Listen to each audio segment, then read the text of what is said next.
हम सब कहीं ना कहीं इस बात को अच्छी तरह जानते हैं कि हमारे जिंदगी में सब कुछ पहले से लिखा हुआ है। तो हमारे मन में सवाल आता है, जब सब कुछ पहले से लिखा हुआ है तो हम कर्म क्यों करें। तो इस वीडियो में हम 10 कारण बताएंगे जिसकी वजह से आपको कर्म करना ही चाहिए। तो आइए शुरू करते हैं। शुरू करूँ इससे पहले आप सभी से रिक्वेस्ट है, please like my video and subscribe my channel. जो पहला है, लिखा हुआ भी कर्म से ही बदलता है। भाग्य स्थिर नहीं है। आज का कर्म ही कल का भाग्य बनता है। इस बात को अच्छी तरह समझ लाइए कि जैसे आज जो आप कर रहे हैं, जो भी आप मेहनत कर रहे हैं, यही एक दिन आपका भाग्य बन जाता है। जैसे कुछ लोग कहेंगे तो फिर इसमें भाग्य का क्या लेना देना। नहीं, लेना देना है। भाग्य ही आपसे करवा रहा है। आप खाली बैठ ही नहीं सकते। आप सोए रहते हैं और आपके सर पे मच्छर काटता है नींद में भी, तो भी आपका हाथ जाता है। आपका जन्म आपकी मर्जी से नहीं, आपकी मौत आपकी मर्जी से नहीं है। आप अपने जिंदगी में आप बिना कर्म के रह ही नहीं सकते हैं। कुछ ना कुछ तो करिएगा, या तो काम करिएगा या नहीं करिएगा। काम करिएगा तो करने का काम करिएगा, और नहीं करिएगा तो नहीं करने का मेहनत करिएगा। दूसरा है, कर्म करने का अधिकार हमारे हाथ में है। परिणाम भले ईश्वर के हाथ में है, लेकिन कर्म करना हमारा धर्म है। जैसे भगवान कृष्ण भी गीता में कहते हैं कि कर्मण्य अधिकारे, कर्म पे तुम्हारा अधिकार है पर फल पर तुम्हारा अधिकार नहीं है। जैसे हम एग्जाम में बैठ के अपने प्रश्नों का सही उत्तर तो दे सकते हैं, पर एग्जाम का रिजल्ट हमारे पक्ष में आएगा या नहीं आएगा ये हमें नहीं पता।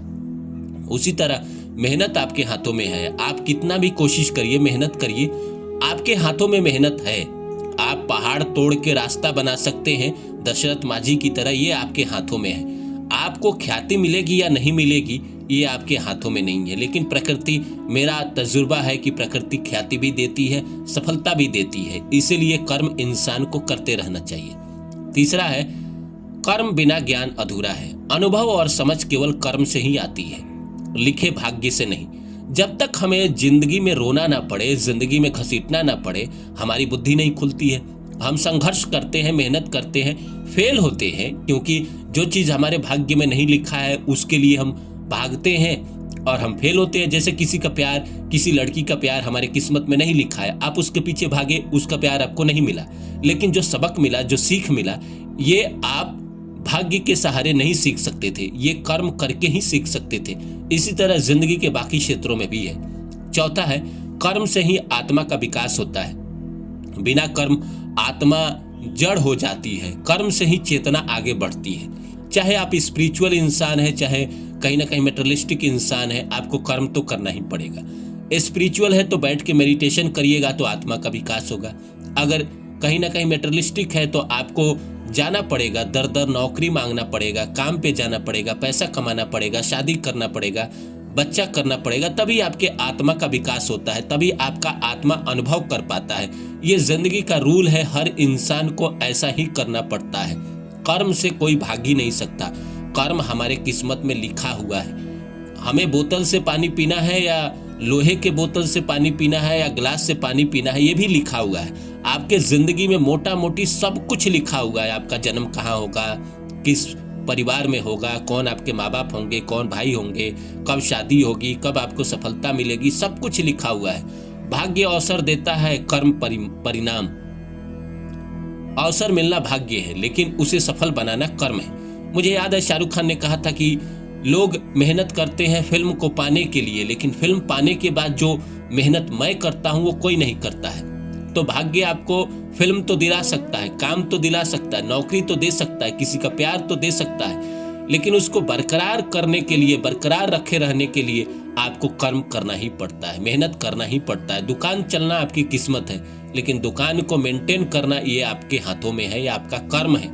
अगर आप मेंटेन नहीं करेंगे तो बिखर जाएगा। छठा है, कर्म ना करे तो दोष भी हमारा ही होता है। आलस्य भी एक कर्म ही है जिसका फल नकारात्मक मिलता है। कोई इंसान रात दिन सोए हुए है कमरे पे और कह रहा है मेरी जिंदगी में अच्छा नहीं हो रहा है, तो कहीं ना कहीं वो कर्म तो कर ही रहा है ना। वो सोने का कर्म कर रहा है, कोई इंसान बैठने का कर्म कर रहा है। आराम से बैठना भी एक कर्म ही है। मैंने पीछे बताया था आपको, आराम से जो इंसान बैठता है वो भी कर्म ही है, उसमें भी एफर्ट ही होता है। उसमें एफर्ट ये है कि कहीं किसी ने बुलाया और हमने मना किया, ना नहीं जाएंगे, मन नहीं है, 4 तरह का बहाना है। क्योंकि बेशक आप आलस्य करना चाहते हैं तो आलस्य भी एक कर्म ही है, लेकिन इसका परिणाम आपको नकारात्मक मिलेगा। आप जिंदगी में फेलियर होंगे, कई साल तक ऐसे ही पड़े रहेंगे तो क्या ही हो जाएगा, एक ना एक दिन आपको असफलता मिल जाएगी, फिर आप जिंदगी में अपने नसीब को कोसोगे, अपने भाग्य को कोसोगे।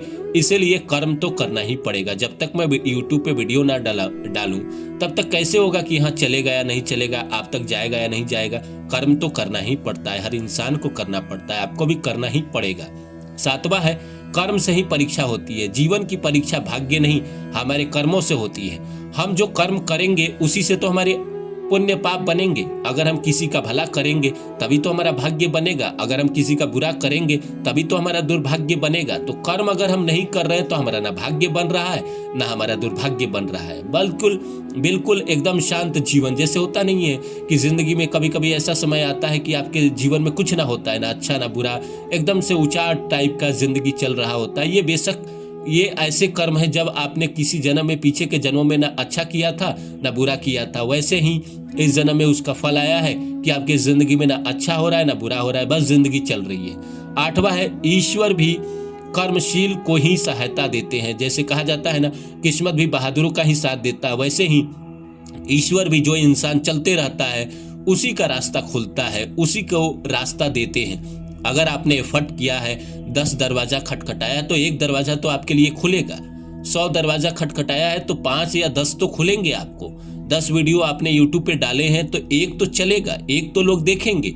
इसी तरह जिंदगी में अगर आपने संघर्ष किया है, मेहनत किया है तो आपको कहीं ना कहीं रास्ता मिलेगा। 9वां है, कर्म से ही संस्कार बनते हैं। बार बार किए गए कर्म ही हमारे स्वभाव और भविष्य बनाते हैं। ये संस्कार हम पिछले जन्म से भी लेकर आते हैं। संस्कार क्या है कि जैसी हमारी वृत्ति है, जैसा हमारा मनोभाव है, इसी को हम कई जन्मों तक कैरी करते हैं। संस्कार अगर अच्छे हैं, जिसको हम कहते हैं एब्रिंगिंग अगर अच्छी है तो आपको जिंदगी अच्छा मिलेगा।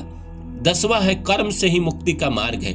केवल भाग्य मनाने से बंधन बढ़ता है, कर्म करने से मुक्ति मिलती है। केवल आप भाग्य के सहारे जिएंगे तो आप जीते रहेंगे, आपको मुक्ति नहीं मिलेगी। कर्म दर कर्म, जन्म दर जन्म ऐसे ही फंसते रहेंगे, फिर अगला जन्म होगा उसमें भी आप भाग्य के सहारे रहेंगे, तो इसी तरह फंसते रहेंगे। इसीलिए हर इंसान को जितना उसको समझ आ रहा है, जितना उसकी बुद्धि है, जितना वो कर सकता है, उसको मेहनत करना चाहिए, उसको कर्म करना चाहिए।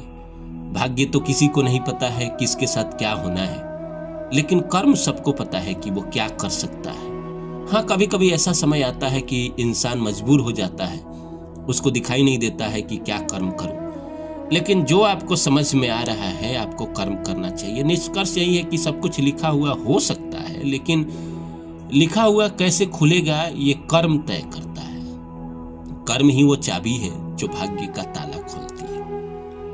भाग्य भी तो तभी खुलेगा ना जब हम मेहनत करेंगे। सही समय पे सही जगह पे होना, सही आदमी के साथ होना, यही भाग्य है। लेकिन जाना तो हमें पड़ेगा, उस आदमी तक पहुंचना तो पड़ेगा। क्रिकेट खेलना है तो बैट लेके मैदान में तो जाना पड़ेगा, तभी तो आप 6 उड़ाएंगे। ऐसे अगर आप बैठे रहेंगे, सोचते रहेंगे कि काश मैं कुछ कर पाऊं, तो ऐसा तो नहीं होगा। इसीलिए कर्म हर इंसान को करना बहुत जरूरी है।